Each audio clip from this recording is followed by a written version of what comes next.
Reservation हे लोकसंख्येवरती ठरवलं जातं। महाराष्ट्रातील आदिवासी जमातीचं जे रिझर्वेशन आहे ते लोकसंख्येप्रमाणे आहे। 9.35% लोकसंख्या 2011च्या जनगणनेनुसार आहे।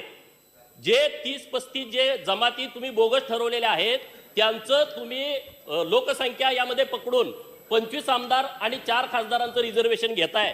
तर तुम्ही जर त्यांना बोगस समजत असाल तर हे जे 14 आमदार आहेत ते नैसर्गिकरित्या बोगस आहेत का आणि जे 2 खासदार आहेत ते नैसर्गिक बोगस आहेत का याच्यावरती त्यांनी उत्तर देऊ द्या।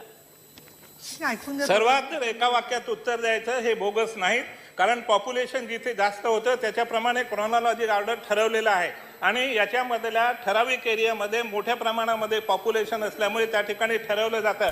एकंदरीत 46 जमाती आहेत, त्या 46 जमाती हे सर्वसाधारणपणे पूर्ण महाराष्ट्रामध्ये विखुरलेले आहे।